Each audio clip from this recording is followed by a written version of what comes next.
Hey, it's Tristan from PrimalEdgeHealth.com. I'm sweating my face off right now.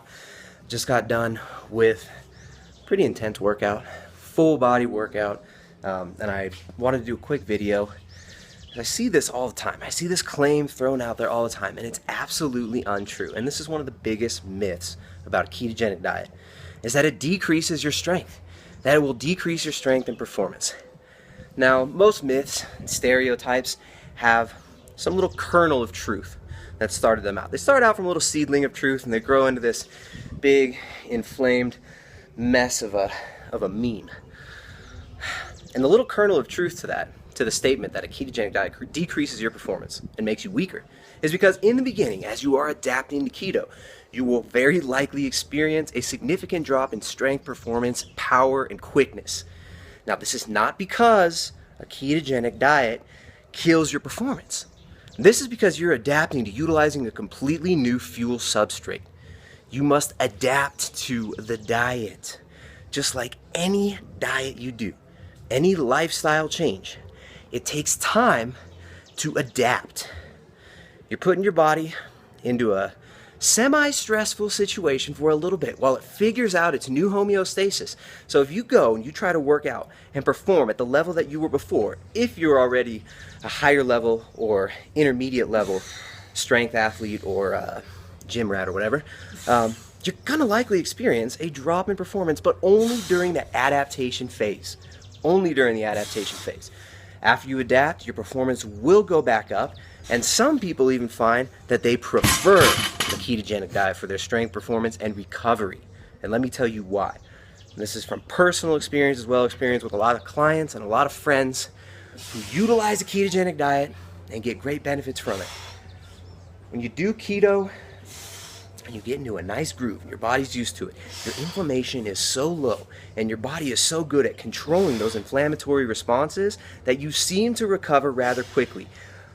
I want to put a little postscript behind that statement and say, be sure that you don't let this trick you into overtraining. Just because your muscles do not get sore all the time doesn't mean that you didn't work them and that you didn't get a hypertrophy response or damage the muscle tissue enough to warrant significant recovery time. Now, even though it may feel like you need less recovery time, don't cut your recovery time super low. I don't want anybody to make that mistake. That can lead to overtraining, which is just under-recovering under certain circumstances. But ketogenic diet will not decrease your strength or your performance. And a lot of people feel great performing at intermediate or even high levels on a ketogenic diet. Now, I'm not a high-level athlete. I do athletic endeavors as a hobby. I enjoy hiking. I enjoy lifting heavy weights. I enjoy doing various physical activities. I'm not the highest level athlete. I'm not the leanest. Ketogenic diet works really well for me.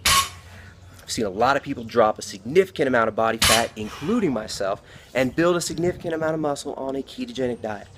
So performance does not drop. I'll include some clips from my workout that I did just now. Some landmine squat presses, some heavy-ish bent over rows, sets of 8. I think I did like 6 or 7 sets of bent over rows. Some one-arm dumbbell rows. Some stuff with a suspension system, just some arm work, a little fluff and puff on the arms, and some dumbbell lunges and some bent over dumbbell rows. Relatively high intensity in a ketogenic context. So yeah, performance and strength don't go down on a ketogenic diet, but you got to adapt. Don't do a keto diet for 2 weeks, see your strength drop, not correct your electrolyte levels, not get properly adapted to the diet. You have to upregulate certain enzymatic pathways that will break down fats. Your body has to get efficient at utilizing fat as a fuel. Your brain's got to get efficient and used to using ketones for energy.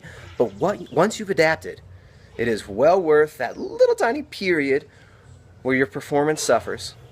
And a lot of people see a significant jump in performance, a little jump in stamina. You won't be bonking, you won't be hitting the wall, and your inflammation will be low and your brain feels great.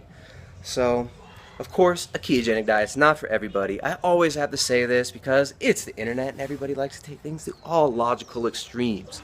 But a ketogenic diet, as well as things like intermittent fasting, periodically fasting, even if it's not even intermittent fasting, even if it's fasting for like 24, 48, 72 hours for health reasons or for spiritual purposes, these can be highly beneficial. Of course, you have to do them right. It's all about context.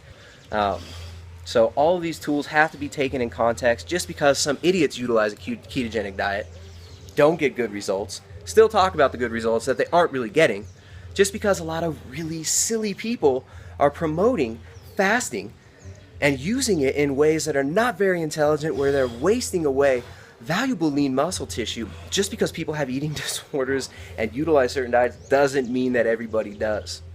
You can do these things intelligently. You can utilize things like a ketogenic diet, intermittent fasting, in an intelligent, beneficial, healthy, and highly enjoyable way. So, this is Tristan from PrimalEdgeHealth.com. It's carnival in town right now. It's crazy. There was blasting music at my neighbor's house. They had a party last night, and we could not sleep very well. So hopefully tonight we get some rest here in the mountains of the Andes, in Vilcabamba in the Andes of Ecuador. So, guys, enjoy your day. Have a good one, and I'll see you next time. www.primaledgehealth.com. Bye-bye.